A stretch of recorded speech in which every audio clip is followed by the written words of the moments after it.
Despite what their moms told them, they just aren't talented enough for radio. Unfortunately, anyone can have a show these days. Sean. Well, I'm pretty hard to figure out sometimes. In fact, I can't even figure myself out sometimes, so don't you try to. Joe. You're an idiot. And really a disloyal person. This is the Cuse Militia. Those two unapologetically biased, orange-blooded homers, Sean and Joe. It's the most bullshit thing I've seen in 30 years. Welcome, orange men and ladies. Happy Tuesday. This is the Cuse Militia with Sean and Joe for the Believe Entertainment Network at Cuse Militia on the socials. Go there, join Militia live on X Spaces for the fan feedback segment of each post-game show.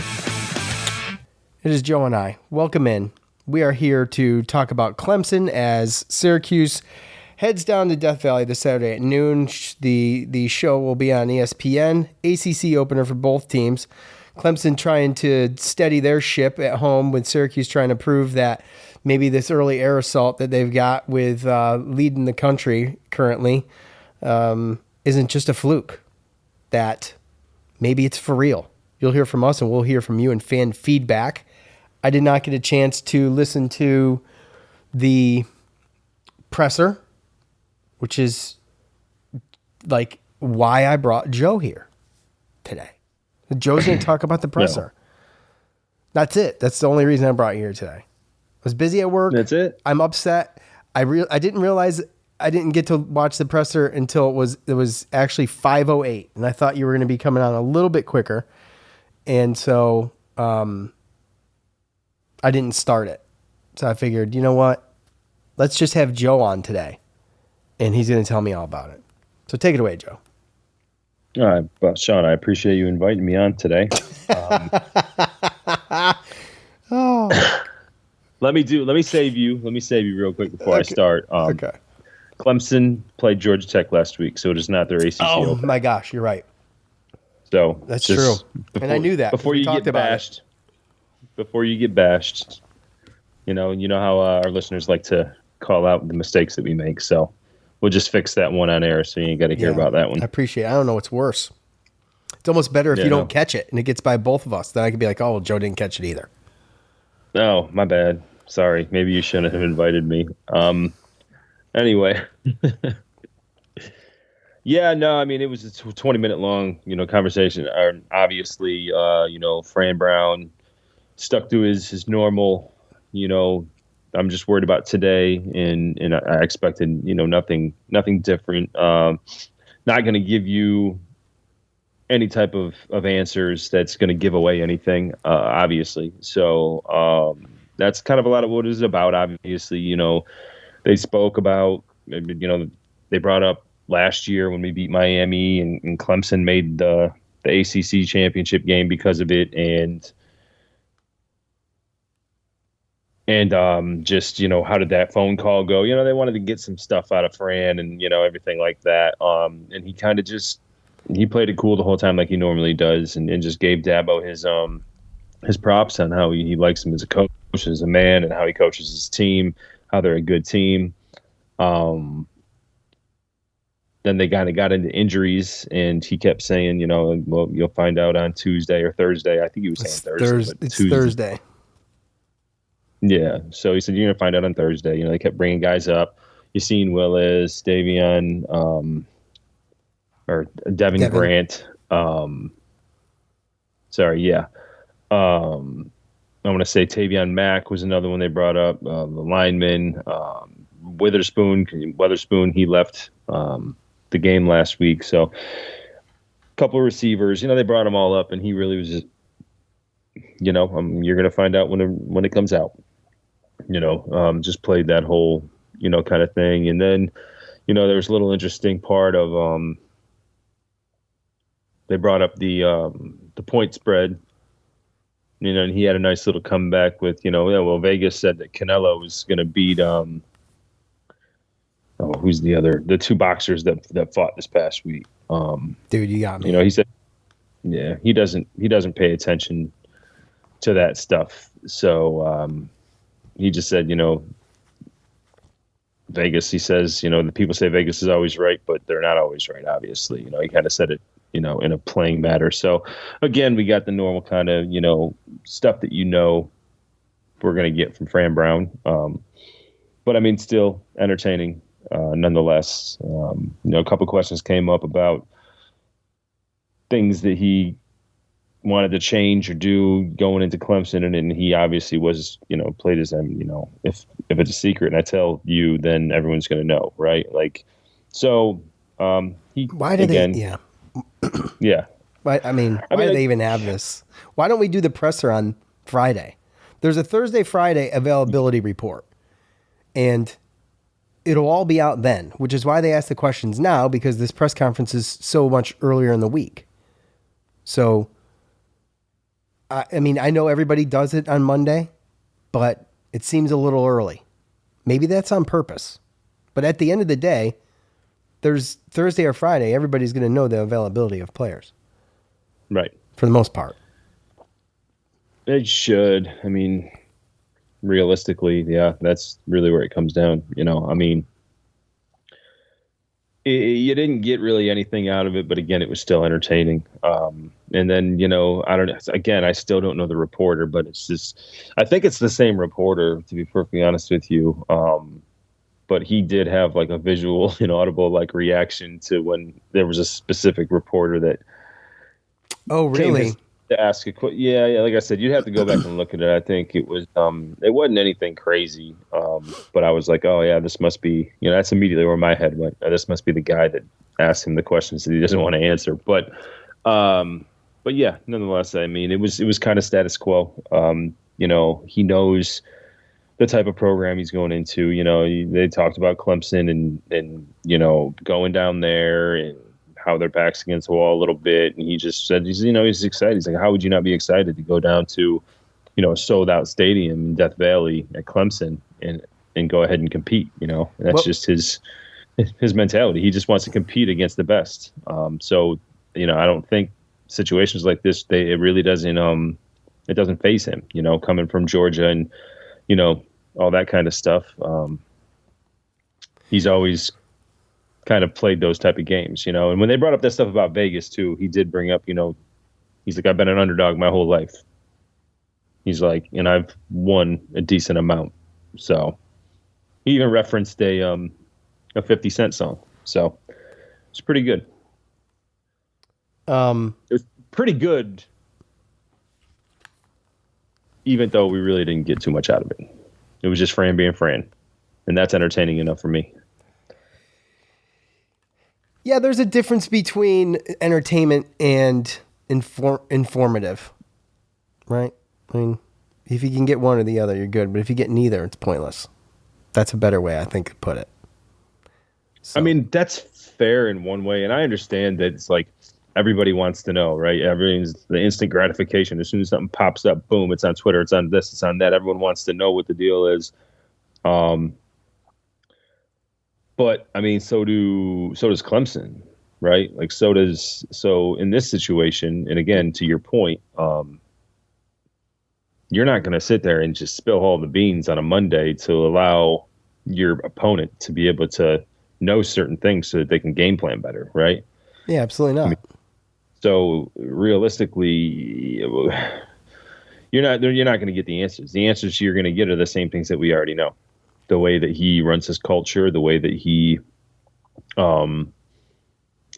puts, every day, it's just one step, it's one foot in front of the other. Like he's only worried about this day, and then he'll take the next step to tomorrow when he lays his head down and goes to sleep. Right. And that's just the mentality of that. And again, as fans and everything, the guys on the football team that are banged up. So again, I just don't understand why it's so imperative for people to know, why is it important for me or you or any fan to know what the injury report is on a Monday, right? Well, I can understand maybe if someone wants to bet, but again, who cares about that? As far as when you're sitting in Fran Brown's chair, like he can't bet on that stuff. He doesn't care about all that kind of stuff. Because what else is there to ask on a Monday? right? I mean, there's not a whole lot to ask. What are you going to ask? We talk about. I mean, I don't know. That's why I don't know. We're probably beating a dead horse here. But I'm saying if you have the press conference later in the week, give these reporters a little bit more time to become original. More news comes out. Dabo Swinney's also got an injury report that comes out regularly every week. It was reported that he's had numerous guys on that team that are in and out of, on and off that report rather, and in and out of action. I mean, there's Antonio Williams, who's a freaking dynamic receiver. He's missed time. Safety Khalil Barnes, tackle Tristan Lay. There's offensive guard Elijah Thurman. That all these guys, they've got a bevy of people that are on and off this list. I mean, they don't want to give anything out as much as we don't want to give anything out. But at the end of the day, if I'm being totally honest, like, these guys shouldn't have to give any of this stuff out, and the availability report should be able to be something that's held close to the chest until Saturday morning. I mean, there's got to be, there's only so much strategy you can get out of people being out sometimes. It depends on who it is, right? The severity of it. But at the end of the day, it seems to be the big question every week. And honestly, to give some of these people the benefit of the doubt, it's because the fans want to know. And they want to be the one to break the news, right? I mean, go to Twitter. They'd rather be first than right. You know what I'm saying? It doesn't matter. It's just how reporting is these days. It's become, it's become about clicks, likes, right, retweets. Whoever gets to break the news, ask the question and get the answer. They know they're not going to get the answer. They know they're not. Right. It's so dumb. So, I mean, anyway.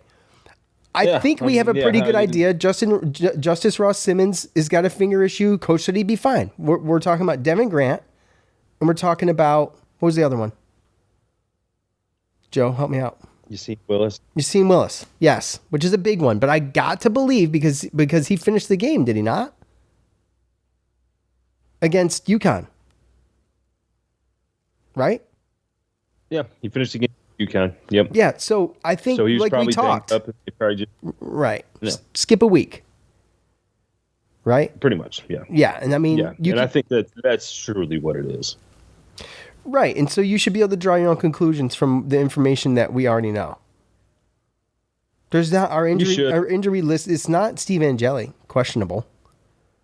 You got to imagine that Yassine Willis was out because he didn't need to be there. And maybe he needed some rest. Give him 2 weeks to rest. That's the height of it. Devin Grant's a big miss. Like, we want him back. That's a big deal. Yeah. But we'll just have to see. I mean, and there was another part too where I remember they did talk a little bit about just the younger guys on the field, Demetrius Samuels, the other offensive lineman, then I don't know why I can't think of the big guy that came from Texas, true freshman that was like over 400 pounds, like 6'8" or whatever. Just talked about the younger guys getting on the field and making an impact. And Fran did make a couple comments about some of those guys, how hard they work and how it's exciting because, he's excited about seeing those guys when they actually get their full potential. And he says that we're coming. And it was a positive message that he seems pretty positive that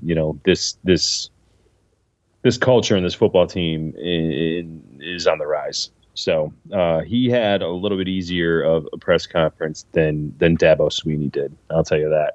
And why do you say that? Because obviously that he's on not the hot seat, but he's lower than expectations are higher than where they're at. Oh, yes, 100%. And again, I didn't listen to the presser, but I did find a couple of clips. And I mean, it seems as though, like on ESPN, it said Clemson coach Dabo Swinney defends program after slow start. So it seemed to me like he was getting a whole bunch of questions, about their team and everything like that. And it seemed like almost like the press like not only isn't happy, but the expectations and almost like the questioning them. So, some of the quotes that he had was, hey, listen, if Clemson's tired of winning, they can send me on my way, but I'm going to go somewhere else. That's pretty good. And he said, but I'm going to go somewhere else and coach. I ain't going to the beach. He said, hell, I'm 55. I've got a long way to go. Y'all are going to have to deal with me for a little while. That's why I know people don't like Dabo Swinney, but that's why I love him. I'm sorry. That's right. Yep. That response to that question right there is why I love Dabo Swinney. Yep. And, he came back, another quote.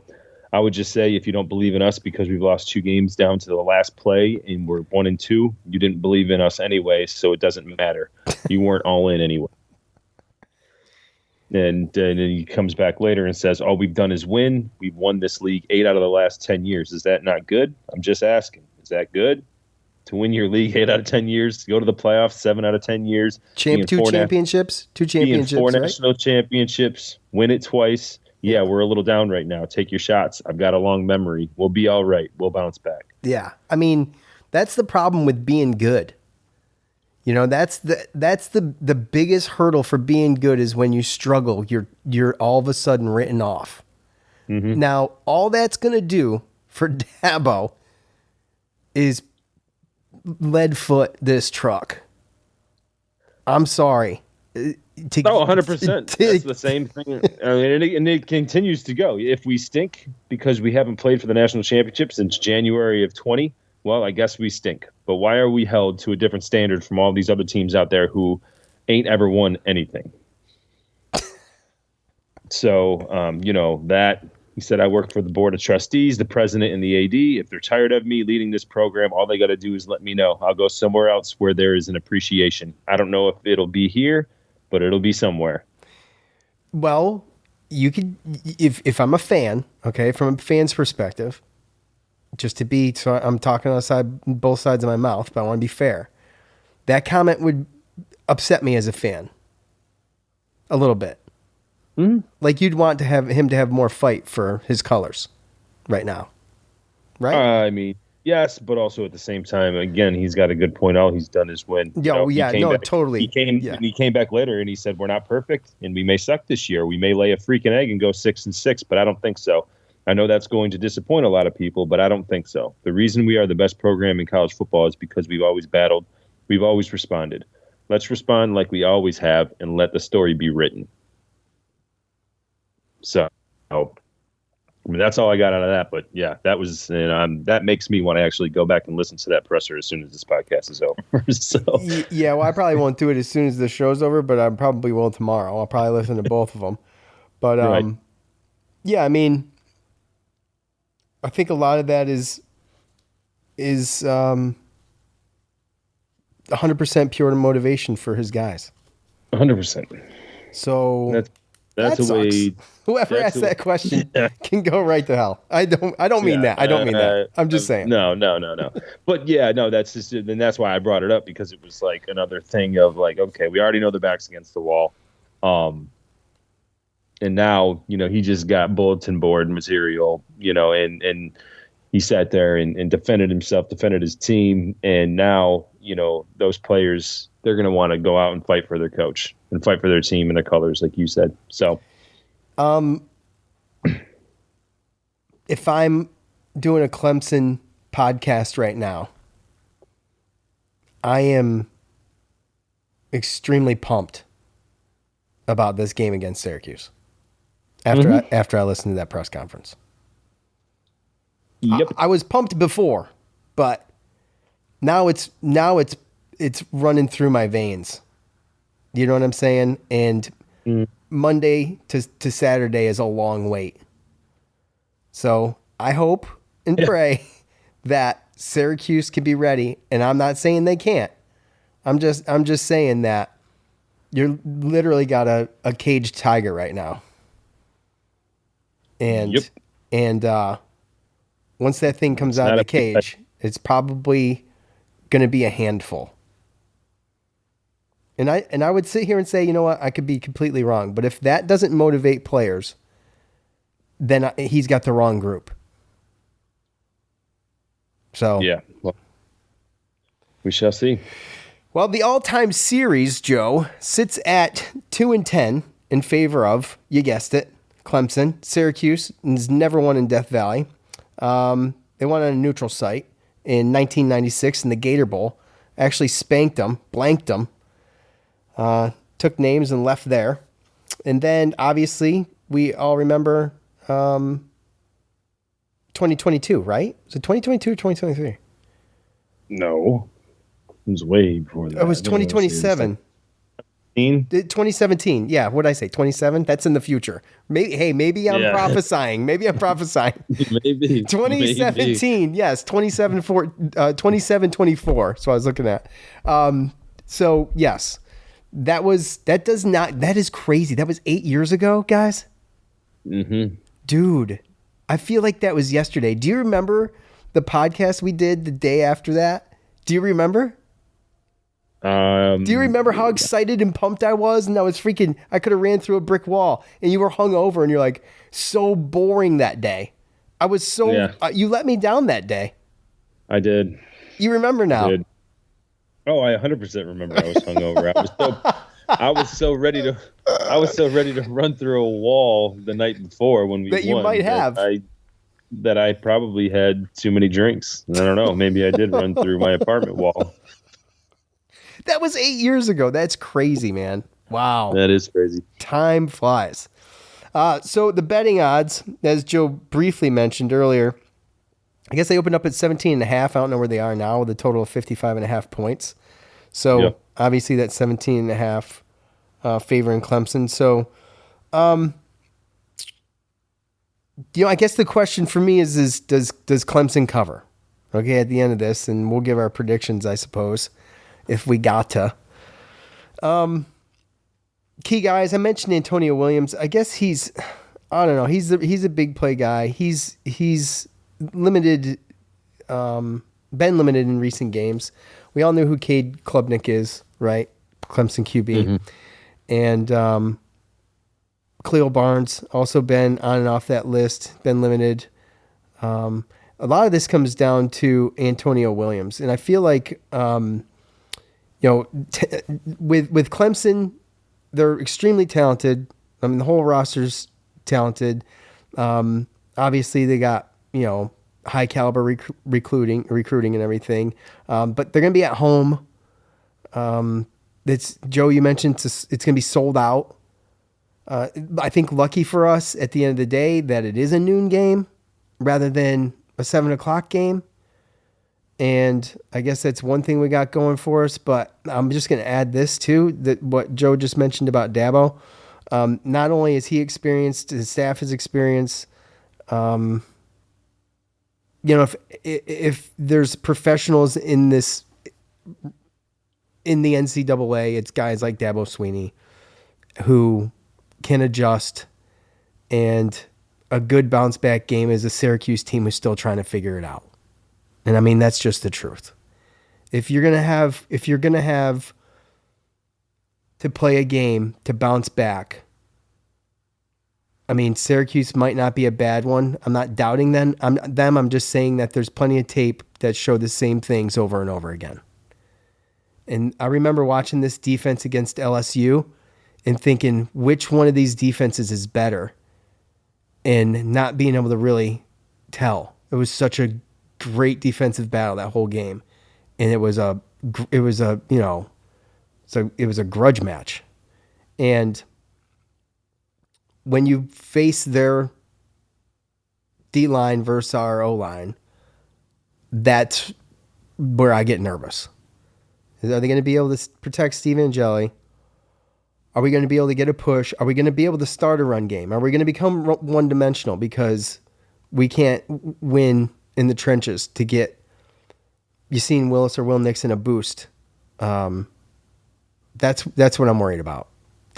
And pretty much that's it. I mean, I'm excited to see what our defense can do against this offense, even though I think this offense is pretty talented.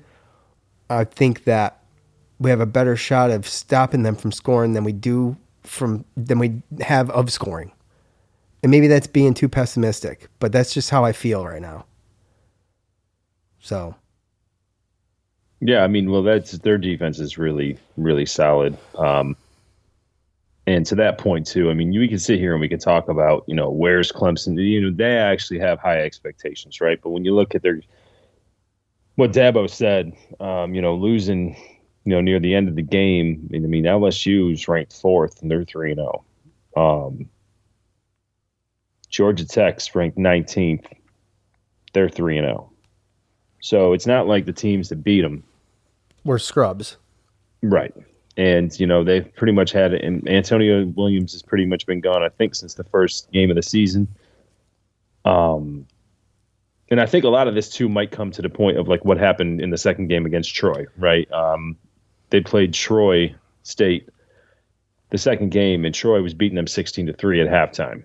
And then, obviously, Clemson turned around. They ended up winning the game 27-16. They held them scoreless. They came out in the third quarter, scored 17 points. So, they meant business, and they came in and they took care of business.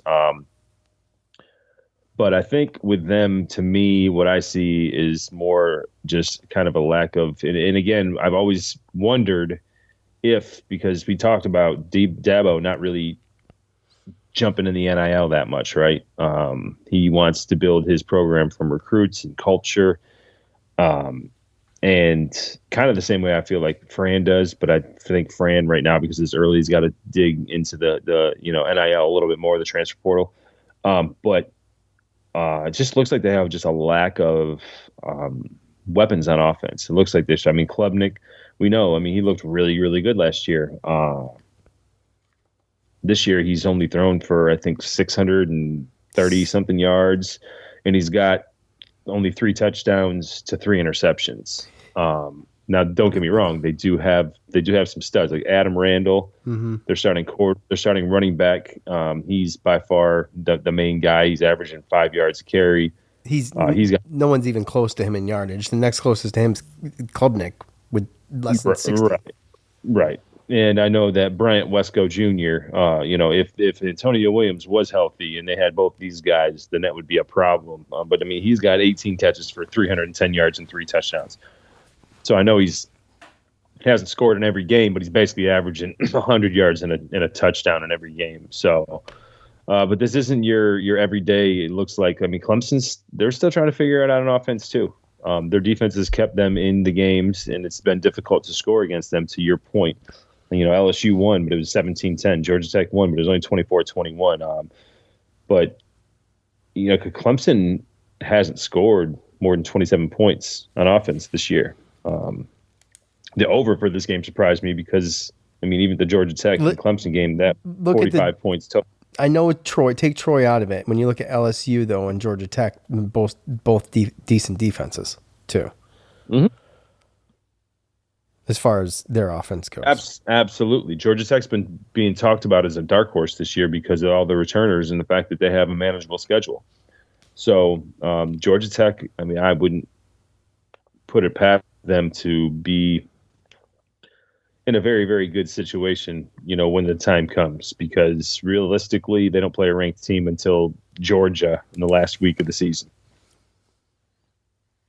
So, I mean, when you look at Georgia Tech right now, Temple, Wake Forest, Virginia Tech, 3-0. Duke, Syracuse, NC State, Boston College, Pitt. I mean, Georgia Tech, we're looking at, I mean, they just are wide open right now in a situation where they could be the front runner to make the ACC championship out of any other team in the ACC right now. So, and I don't think LSU is going anywhere. So realistically, it's very, very hard to judge. Sorry, I just saw someone on. I just opened up Twitter and someone has my score. So, no, I'm sorry, but yeah, so it's very hard to judge. It's easy to judge when you're a Clemson fan or you're the press of Clemson because of your expectations. But like from an outsider looking in and a Syracuse fan, and seeing the success, and I can look at it with an unbiased eye. Clemson could be 1-2, but still they could still be the best or the second best team in the ACC. Right. And they could easily be 3-0. But again, when you look at it on the Clemson side, even though only 6 ACC teams have actually played an ACC game, Clemson's on the bottom. And I don't know the last time I saw Clemson on the bottom, last place, bottom ACC standings. So I can understand the frustration on the fans and obviously the reporters' side. But when you look at it with an unbiased eye, you can see, why this is happening. So I'm kind of right there with you, dude. Like it's going to be tough to score against them. And obviously their offense, they're still trying to figure out some things. And so I think that this is definitely a game that Syracuse could definitely keep close, especially considering like the recent history that we've had against Clemson. So the only problem is that Clemson's going to be highly, highly motivated to just walk all over us, run all over us, however you want to say it. And to throw, make matters worse or whatever, like Clemson's, they got a bye next week. So they don't have another game behind us to like overlook us or, and then you got a player that's questionable and it's like, hey, can we get through this? And then you have 2 weeks to get ready for the next game, right? So, yeah, I mean, as far as motivation and everything else goes, if you look at all the numbers and, how Clemson has struggled and then, like, what we're doing is Steve Angeli, he's throwing the ball and everything. As a Syracuse fan, you'd like to think that you do have a chance to go in there and make a game out of this and possibly, like, shock the college football world. But I know that it's going to be difficult with those fans and with these players that are going to be playing for Dabo and the fact that their backs against the wall. And I know that this team, they had a goal to not just make the ACC championship this year, but go to the playoff and get past the first game, which they didn't do last year. And that's still a possibility. If Syracuse beats them, I don't know how big that possibility is. Yeah, it's probably not very good at all. And they'd probably have to win out. This is a balance. They're pretty balanced too, which I didn't realize. As far as run plays to pass plays goes. Run pays the pass, but yeah, and realistically, I think that we could put up a decent. Now, obviously, our offense against defense is one thing, but when you want to look at their offense against our defense, I think that we could together a pretty good, game plan to be able to stop that offense. But I think the key is in this game that hasn't been something that we've had to worry about the first 3 games. Is Klubnik.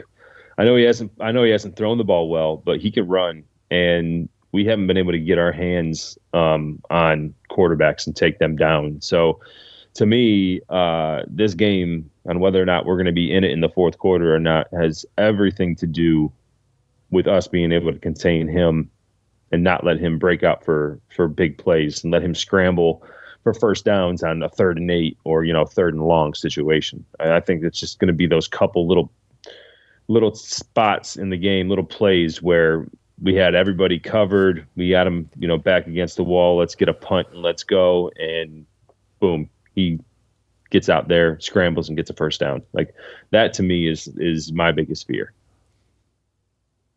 Yeah. I mean, it's a good point, but we'll see. I don't know what kind of, tell you what, don't let them come out and punch you in the mouth. Well, that's the other thing. You know what I mean? If you got the ball first, man, we gotta get some first downs. I mean, obviously we want to score, but we can't go and lay an egg and then punt and give them great field position to start the game. If they get the ball first, we can't let them just run their scripted plays down our throat and take it and go down 7-0 immediately. Right. Yeah, and I mean, and that's a good point. I mean, we are in a rare position to where, and again, it has nothing to do with the players or the coaches, but we are in a rare position to be able to go down to Clemson and it's possibly an opportunity, man. Well, not only is it an opportunity, it's always an opportunity, right? I mean, it sucks that they're not some are ranked. bigger than others. So, I mean, of course, but they're not ranked. I think we all thought they were going to be ranked at this point. So who knows if they're going to, some people might poo-poo the win if we were to end up doing it. But I mean, I think as far as like the fans are already on edge, like the reporters and all those people, they're already on edge. So, you go down there, they're one of the better, like 11th man crowds that are going to, usually stay loud and keep up the energy, even if their team isn't playing good, to try to get that W. And I mean, who knows? Like you said, like it's early. Who knows? Kids could just be waking up from the night before. You don't got that rowdy, raucous night crowd. And if we come in and we punch them in the mouth, then I mean that could take the fans out of it early. And to be perfectly honest with you, I feel like that's kind of the only chance that we have. If we can go in and we can punch them in the mouth, not allow what happened in Tennessee and spot them double-digit points and allow the fans to get into it, then I think that gives us a shot.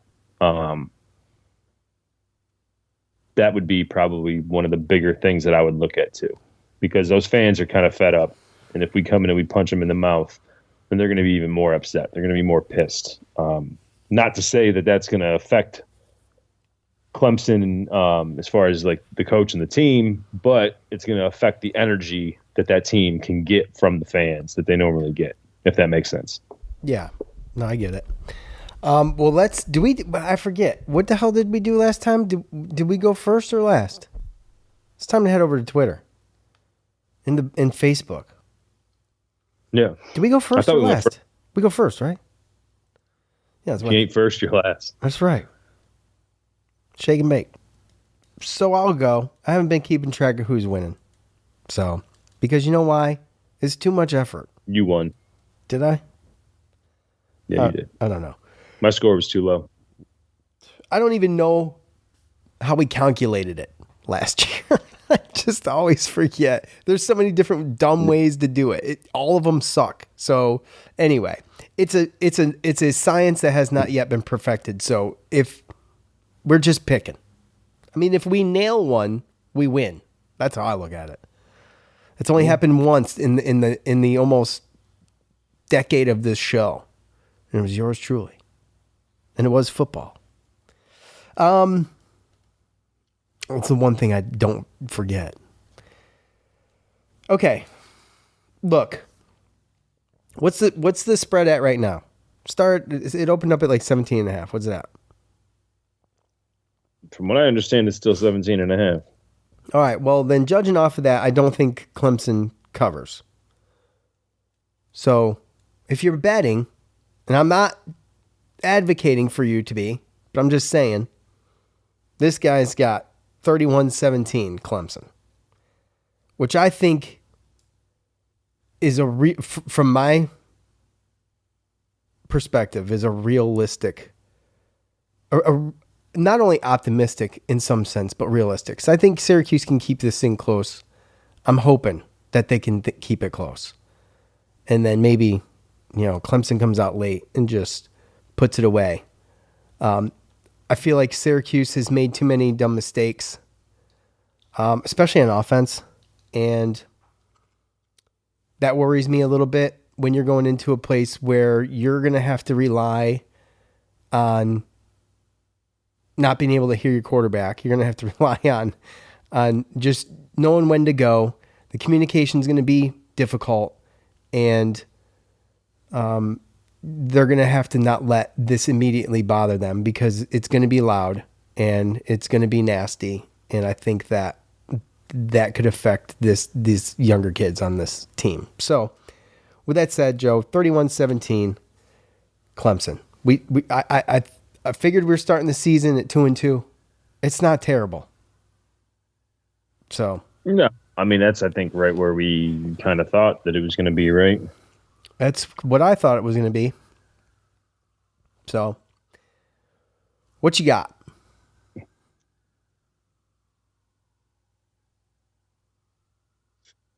Oi.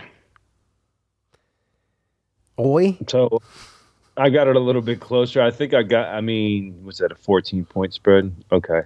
Yeah. I have a little bit closer, but a little bit more high scoring. Really? I do. Okay. Interesting. Well, I just think that sometimes you play safe, right? And sometimes you just play it safe in specific games to make sure that you can, maybe not give the team the ball back, things like that. But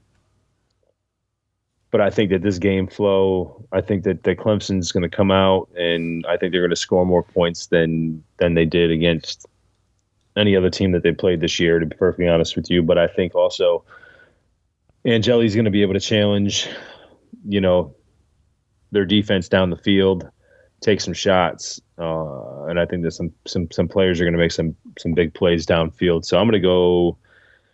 I still got Clemson winning, but I got 34-24. All right. Okie dokie. It is an opportunity. It's not as big of an opportunity as you kind of hit on, Joe, but it's still an opportunity. It is still a resume builder, in my opinion. However, that's also a catch-22, right? So if Syracuse goes in and they pull this thing off, that's great. But what if Clemson really just isn't good this year? Yeah. Right? Yeah. The good thing is that this isn't a situation where it's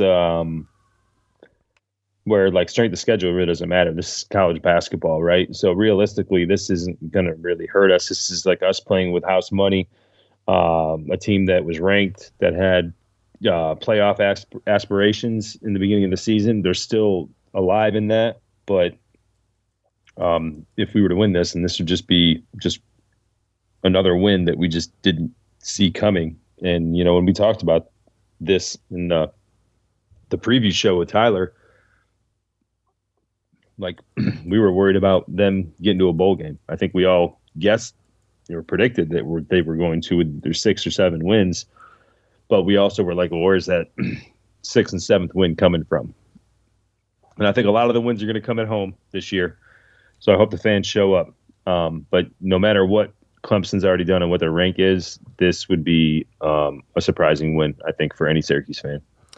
And probably Clemson fan. Yeah, and Syracuse fans, there was somebody that posted like a 5 minutes before kickoff picture, and it was a bleak scene of a lot of empty seats in the dome against Colgate.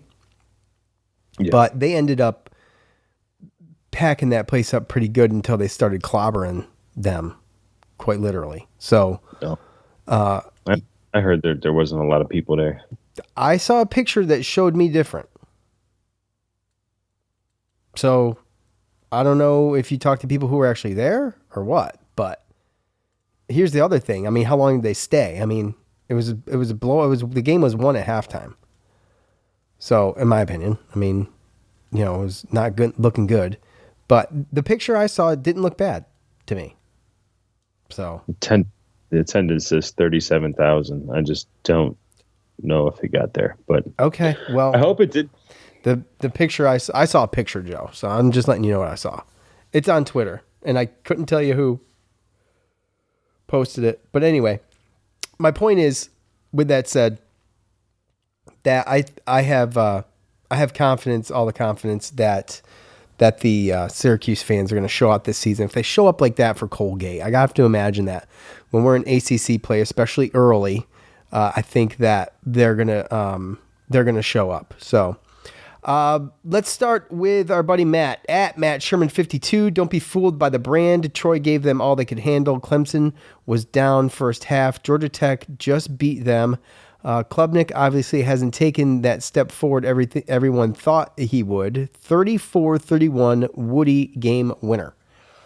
At SSN Syracuse, sideline Syracuse, 31-17, which is this is the one I saw, but that was my score. 2, but his reasoning is the team is still young on the O-line. Pass blocking and run game still needs a lot of work. So similar concerns there. Clemson, Earl, 45-17. Our buddy Level Up Luke, 34-24. Joe, which was yours. Clemson we definitely cover. So at T Frey Guy, Dart 45. I don't need no stinking transfers. 32. I credit a man who can sit there and look at the transfer portal in the eye and just flip it off like I don't need it. You got to give the guy credit for that. Not just doing it, but saying it, but doing it. Yeah, I mean, No one builds teams these days, Joe. I get that, but if they're built more like NFL teams now or professional teams, but It again, may come back to bite them, huh? it may. You never know. I mean, Yeah. it's only time will tell. I mean, that you kind of got a little bit of that they got a little bit of feeling of that in the presser. Again, I'd like to go back and listen to some of the context, listen to some of the questions that were asked to him. But I mean, I'm not gonna lie to you, like. I mean, Clemson fans, like those type of fans, I just feel like they just get a little spoiled from time to time. Every once in a while, you're not going to have a good season. It doesn't mean that the coach should leave. We've only had two 10-win seasons in the last 20 years, 20 years, three 10-win seasons in the last 20 years. So, I mean, yeah, it's how awesome would it be to be spoiled? That'd be awesome. no, yeah. No, I mean, we were for a little while in basketball. Yeah, that's very true. That came crashing down during us doing this show. Maybe it's us. Maybe. I don't want to say that, though. At Tango Cato, 93, 44-20, with a cry face. I don't know. I assume that's the Clemson scoring the 44? Wow, that's sacrilegious right there. It is. At Oil Cuse, 34-24. Again, Cuse, as long as the refs are honest, this is a win for Cuse. He's got it the other way, Joe. O-line needs to step it up. I expect to see our defense with some exotic blitz packages that create multiple turnovers. Joe is nasty AF. Well, if they are going to come up with some exotic blitz packages all of a sudden, maybe they've just been saving them for the past 3 games. Maybe they were saving them for this very moment. It's possible. You doubt it? I doubt it. I mean, don't get me wrong. I think there's probably things that they've installed in the playbook from UConn to now that nobody's seen on, film. But I don't know. What don't you know? You don't know about that one? I just doubt it. But yeah. Let's see. Our buddy David Super, 3821 Dabo, will be cleaning out his office by dinner time. Damn. No way. Yeah, no, I don't think so either. But it's funny. What do you got? I'm gonna spare these last few. What do you got? I got top fan Keith Williams Jr. Oh, Keith Williams. Keith Williams Jr., country singer. He said 38-24 Clemson. I have a feeling we can't stop their offense from scoring. I think we get some things figured out on the O-line and score some points. There is something serious going on outside my neighborhood. Yeah, I hear that, man. Do you hear that? Mm-hmm. It's been a minute. So I do live off of a main road that's kind of close, but my gosh. You got storms, and there's probably an accident. It could be it. Let's see. There's a little conversation. Sometimes I like the conversations. Brian says Clemson 48, Syracuse 17. This will mostly be a big test for our defense. We are going to have to get some stops and create turnovers. So I'm not sure after the horrible loss that Clemson had with the fire drill 55-yard field goal from Georgia Tech, but they aren't going to come with a vengeance. And then a response, Jason, if we want to play with the big boys, we need to show up. But you are right. This will be a good test. Brian comes back and says, I think the program is heading in a good direction, but I don't have confidence with the massive losses of good players, even though we got some good recruits, not only for this year, but also looking ahead. To lose what we lost on defense at this level, teams are going to score a lot against us. And I'm not sure that this offense has a superstar running or quarterback pass protection that we need to score enough. Well, I would agree with some of that. I mean, I don't know. Well, O-line's a question mark. We know that. Well, yeah, absolutely. I don't. As far as us scoring points, I mean, like I said, it's really hard to gauge what we've seen. But the only decent gauge we have is scoring 26 on Tennessee. You know what I mean? We haven't really. Now I think that this team, I feel like this team can score points, and I think they will score points through the season. I think that Angeli's good enough to make things happen, but he's only going to be as good as what we're just talking about, what we've been talking about. He can only be as good as that sometimes because he doesn't have the wheels necessarily to, of a Eric Dungy, right? Or a Schrader, right? So, we remember those days when the offensive line was so bad that we barely passed. We just took our quarterback and made him a catapult. Yeah, I know, but also too, you have to understand that was also the strength of those quarterbacks too. Those absolutely weren't sitting in the pocket quarterbacks like a Kyle McCord, like a Steve Angeli. Right. So realistically, even with the Kyle, like last year, he had his moments where he had a couple scrambles for first downs and stuff like that. But all you really need to do is be able to extend the play, because Steve Angeli, he's athletic enough to extend the play and make a pass or maybe get out of a sack and throw the ball away. But he ain't outrunning Clemson linebackers and defensive ends. So right. So I understand what you're saying. At Lil Mackie B, 3421 bad guys. I love some of these Twitter handles. Coming off that loss to Georgia Tech, Clemson will come out playing to avoid a 1-3 start. They will have the crowd and the refs behind them like always. We get some stupid illegal man downfield penalties on a big play when we recover, and we can't recover for them. Hope I'm wrong. Go Cuse. That is par. I feel like. I think most of that. Yep. Yeah, I think most of that's on par. So, the refs haven't reared their ugly heads too bad lately. Some questionable things, but nothing I don't think egregious. I don't think. Right. I don't honestly. I just don't think Clemson's going to need to get bailed out. I mean, I guess we'll judge the officiating by face value, but we haven't seen it yet this year. So I'd like to think that we can have some honesty there when it comes to officiating. Right.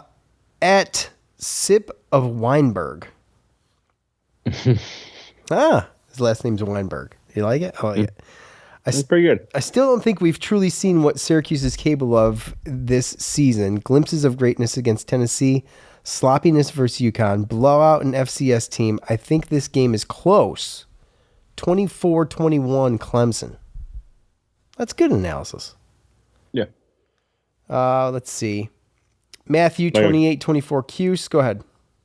I was going to say there's a couple. So I got four more. Two of them are pretty much on the same wavelength. Johnny Carlin, 37-24 Clemson. Clemson has their backs against the wall and will come out hot, putting our defense on their heels. We won't be able to answer back early enough, and I think this one will end up looking a lot like the Tennessee game. And then Ted says kind of around the same thing, 31-14 Clemson. Clemson knows they cannot lose any more ACC games if they want to stay in the playoff hunt. Angeli good, but gets sacked 5+ times. So, both comments, they speak to, obviously, the fact that Clemson's got their back against the wall. And if they want to at least have a chance to even get to where their expectations are, then they're going to need to win this game. And I mean, to even further that thought process, Sean, if you think about it, imagine being on a team that did what they did last year, and now they think they can take it to the next level. And it's not just the ACC championship. It's not just a playoff appearance. It's like, okay, I want to make it to the championship game. Imagine that dream and that expectation being over after week 4, going into a bye week. Yeah, it's devastating for a team. That's where where the train could just roll off the tracks. Mm-hmm. Yeah, I mean, the probability of that happening in the situation that they're in is why I'm giving the analysis that I'm giving. Right. And it hit me before. Go ahead. What'd you say? I said 100%. Me too. I was thinking that last week when they were playing Georgia Tech. I was looking at it whole time. And I know that we talked about it even in the preview. It was like, well, look at how tough Clemson has it. And yeah, we got Tennessee, but then we got UConn, Colgate. We can sit some people out, get ready for that game. And but we knew they had LSU, and then they had at Georgia Tech right before we had to go down to Clemson, down to Death Valley. And I was just like, even last week, I was like, I want it to be tough. Georgia Tech's a tough team. They're going to be physical, get Clemson guys banged up, but let's get Clemson get a close win so that they don't feel like they're in the position they are in now. Maybe they have a little bit of a hangover game, but now with listening or at least seeing some of the comments from Dabo and everything, like it's hard for me to think that, we're going to get a very, very hungry Clemson team that is not going to overlook us.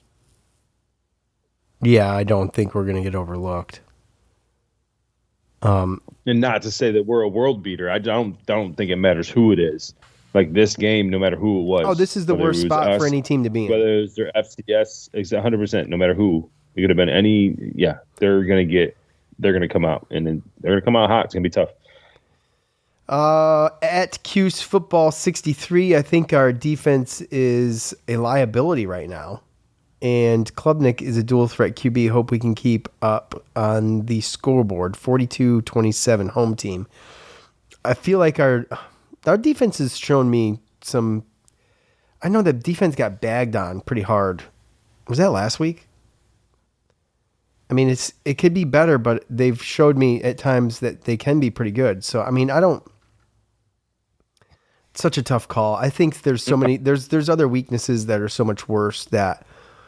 Like I said, I'm actually excited to see what this defense can actually do this week. Right. And I will tell you, and again, because I listened to the damn presser last night, and there was a 23-minute long presser, so there's some things that I forgot. But as this podcast has gone through, you've remembered things.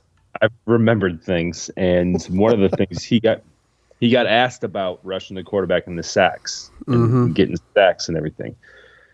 And he said, we haven't got a lot of sacks, but we have been pretty good at stopping other teams from scoring. So it's like a bend but don't break mentality. And he even came back and said, look, all you need to have is one more point than the other team to win. And if I had to sacrifice sacks for wins, then I'm taking wins all day long. So yes, it's easy to sit there and say, okay, well, we're not getting a lot of sacks. We're not getting a lot of pressure on the quarterback. But when it comes to defense, it's bend or break mentality. So you can not get sacks. You can give away a couple big plays, a couple first downs. But if they don't get points out of that, then that's a successful defensive drive, right? Like that's the only thing. Defense is they don't get points for first downs. They don't get points for catches. You know what I mean? Like we don't get points for sacks. Right. It's not fancy football. Dude, right, exactly. Like the main thing is that how many points do you allow? And if you could allow a team to go down on an 8-minute drive, get down close to the red zone, and guess what? If they miss a PAT or if they miss a field goal, then that's a W. It's all about the points. Yeah. For sure. And, it is kind of bend to bend, don't break. It kind of has. It was last year. Yeah. We just had to outscore everybody. It's just can we outscore everybody this year? I'll keep pointing to UConn because it's the easiest example to give right now. But I wish I knew the number. I think it was 6 or 7 drives where they forced punts. All in the second half. They gave up yards, but they didn't give up points. And within that last 5 minutes, we just barely squeaked that out.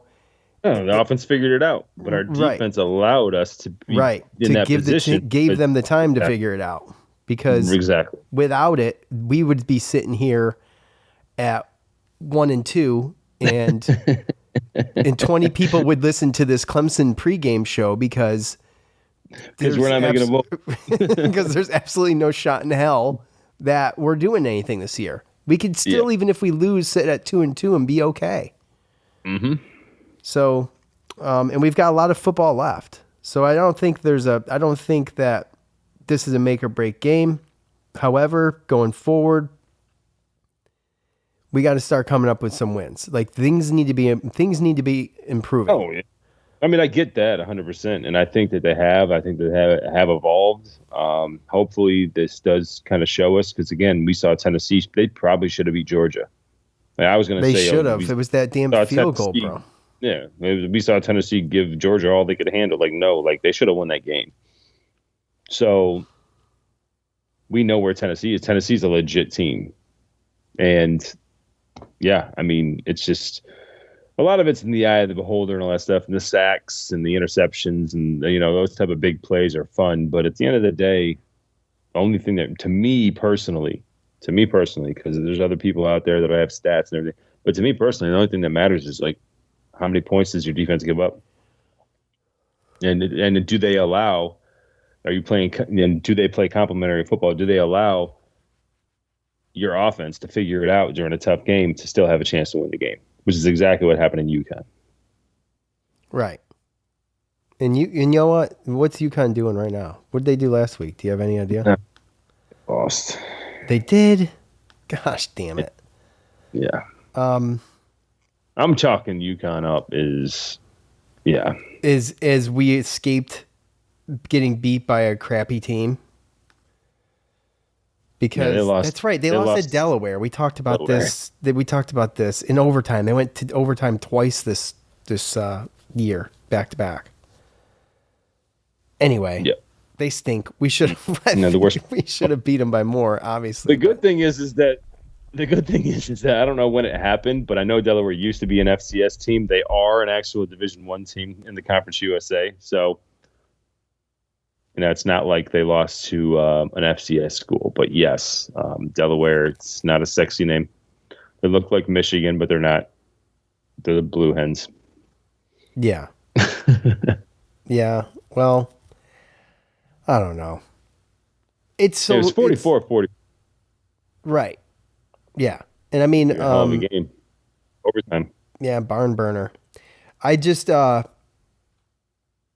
think it's super hard to. That's why the show is even hard to do. Like, you almost want to just start doing the show after 3 or 4 games, because you don't know anything. I mean, we're not like reporters. We don't have inside scoops. It's hard to talk about stuff. And I mean, but it doesn't even matter. You could be a reporter and you report all that stuff. Like nobody knows anything until they go out in the field and they play the damn games. Right, exactly. And it's kind of my point. Like, the reporters don't even know what to talk about. They still don't even know what freaking questions to ask. No. So, that's why they ask the generic ones. It's like, come on, guys. Have some creativity. All I know is that if I was in that room, I'm not the guy that's going to get some, like, I'm not, like, no. Like, I would have to think all week of like just a good question, because Fran Brown, that's the one thing that he's good at too. If you ask a good question, he tells you that you asked a good question. You know what I mean? But yeah. I would not be the guy to where when my name gets called, he's huffing and puffing, and then I ask the question, he's giving me the side eye, giving me some some answer that makes me look stupid. I get one like the one this year was someone already asked that question. I answered that question already. And then they gotta go, no, yeah. Well, what I mean is they gotta like justify them re-asking it because they've got some kind of unique spin on it. Oh, and that's the other thing that's good about Coach too, is that if they try to sneak some kind of like wordplay, kind of whatever, he'll ask, he's like, can you repeat the question? He's good at that too. I'm sorry, can you repeat the question? Because he wants to know, like he wants to know what you're actually saying, the words, because sometimes people sneak in those words and they can get you and they got you. Like Fran's not going to get caught up in a gotcha moment. That's the one thing I love about him. Yeah, he won't. He's just too smart for that. Some people just fall into that trap or like to play the game. Some people just like to play the game. Some people do, yeah. Fran don't. He ain't got time. Right, Fran don't like to play the game.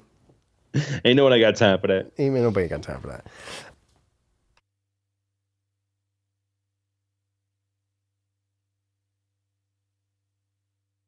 All right, Joe, you have anything left on Facebook? Yeah, no, I got a couple more, leaving some top fans for last. You know, Andy, usually I keep for last. Dom, top fan. Oh, there we go. Klubnik is good, but this offense isn't. But if you go by the rule of the better quarterback has the edge, it should be Clemson's to lose. Eventually, Syracuse has to win a game like this on the road to reach the goals Fran and company has. Plus, Fran says, if you predict losses, you are a loser. So, Cuse 27, Clemson 23. Okay. And I mean, that's a low scoring game, but that's on par for a lot of the Clemson games so far this year. So that's fair. And last but not least, top fan Andy. This game looks more winnable now than before the season starts, but as of now, I can't trust our defense to win against teams such as Clemson. Clemson 35, Cuse 24. So he's 1 point away from what I picked. I picked 34-24. He picked 35-24. That's the fourth 34-24 pick, regardless of the winner. No, 35. Oh, okay. All right. Yeah, 35-24. But yeah, I mean, he's right around where I'm at. And yeah, I mean, I see where they're both coming from. Yeah, I mean, it's hard to judge which quarterback's better, right? I mean, it's funny because we came in talking like, okay, we got to replace Kyle McCord. Angeli's not going to be a McCord, and now 3 weeks in, he's leading the nation in passing, just like McCord was doing. So it's like I don't know what to think. I mean, albeit 2 of the games is against UConn and Tennessee and Colgate, but to be on top of the board in one of your 3 games is Tennessee, it's like, okay. So yeah, no, I think he's legit. I mean, coach tells me he's legit. I mean, I think he's legit. I think that seems legit. I think that he's accurate and he does have poise. I mean, he has stood in. He's kind of held the ball a little bit long at times, but he has had poise in the pocket, and he also doesn't look like he's rattled. Yeah, I was gonna say scared, but rattle's a better word. Yeah, he doesn't seem to let things that transpire throughout the game get to him. There's the story of when he threw the interception against UConn, and it seemed like all was lost, and coach talked to him on the sideline and was just messing with him and just kind of making fun of him, right? And playfully, but that was something that he responded well to. Like if you can have a guy like that on your team that you can mess with to motivate, that's a sincere quality in a man. You know what I'm saying? Oh, 100%, dude. And on top of that too, I mean, there's only been 3 games, and I've had the amount of times that dude has just stood in the pocket and just taking it. Like he knows he's going to get hit. Doug, I mean, well, don't get me wrong. Taking hits, seeing him and delivering the ball, that's one thing. But he's also taking blindside. Yeah, I don't even know this dude's coming hits. Yeah, and that's true. Those are rough. Those are the worst. Those are the worst hits in football. So, and I think that he's handled them. Minus the 1 fumble. I think against UConn when he got blindside hit, like he's handled them really, really well, and he gets back up and he just goes right back to work. So he's thoroughly impressed me. Who was I think I bring this up once a year. Who was that when we were playing FS? Was Francois something? We were playing FSU and we kept just sacking the quarterback or knocking him down. And at one point in time, his offensive lineman bends down to extends his arm out to help him up. And he's like, nah, bro. He smacks his hand away. He's like, bro. Oh, hell no, bro. You ain't going to block for me, bro. It's like, no, hell no, dude. Oh, my gosh. It's classic. Nah, you ain't going to block for me. You ain't going to help me up. Yeah, no. Like, I don't need your help. I think it was Francois Knowlton. Yeah. Oh, that's funny. Oh, man. Good stuff. But yeah, no, I mean, a lot of good comments on Twitter and Facebook and a lot of, these Syracuse Clemson games. I mean, ever since we beat them and we've had a lot of close games, it's just been, I think that, the Syracuse fans have that little glimpse of hope that, we can make some magic happen, and it's fun to see some of the takes and some of the comments on, some of them are right there with us, they're worried about our defense and other things, but then some of them just go straight to, Clemson's back's against the wall. It doesn't matter. Like, we're screwed, right? Like, it's not the best. Kind of how I feel. Yeah, it's how I feel too. And it's not the best position to be in. And it's funny because I felt that way before I came on, and then you started reading quotes from Dabo Sweeney. And then I was like, it got worse. It got worse. It got worse. I almost changed my score. And so, but I figured, I'll stick with what I got. I should probably, it's tough to listen. It's tough to fit in two 25-minute pressers the day before a podcast. For me, it's just difficult. So, I mean, if they could, if they're entertaining, they're worth it. I'll probably go watch them. Like you said, I'll probably watch them both, one tonight and one tomorrow morning. But, anyways, you never know what can happen. And, I'm not trying to be a Debbie Downer. I mean, I'm hoping for the best. Absolutely. As someone that's competitive, I also like to be right. So I'm going to go with what I think is realistic. Hey, man. That's why I play the game, right? Right. Exactly. And how many times have I said, I hope I'm wrong. I'm happier when I'm wrong in certain cases like this. So we'll see. Yeah. Well, I mean, to me, again, it's the same thing with Tennessee as it is with Clemson. With everything that happened last year and ever since Fran came here, we know what his goal is. We know the culture that he's bringing. We know the game that he talks and the way that he says, that this is how I coach and teach my kids, and this is how I want my team to be. And, if there's one thing that he hasn't been wrong on, that he has, he hasn't proven us wrong in the fact that, like, his team is never going to give up. They're going to play hard. They're not going to be afraid of the challenge, and they're going to show up and they're going to play. And that's what I want to see. And if we're better that day than them and we get that W, then so be it. But as long as we, play like that, I mean, even Tennessee, I wasn't really mad about it because they didn't give up. We could have talked about just that too. Yeah, dude, we could have just fell like 17-0, just giving them nah. So as long as that continues to go, then I know that he's on the right, because if he loses the locker room, then it's going to be a little bit different. And I think he's far away from losing the locker room. So I just expect them to show up and to not be afraid and to challenge them, because that's what they want to be. He wants a program that's going to be like Clemson, that's going to be able to actually like compete for championships in the future. And, I just want our team to play like it. All right. Well, look, if you're still here, thanks. We appreciate it, because here we are bloviating, which I'm sure is so entertaining. But look, Syracuse goes to Death Valley. Can they pull it off? We will see. Either way, go Orange. For Joe, I'm Sean. We're out. Peace.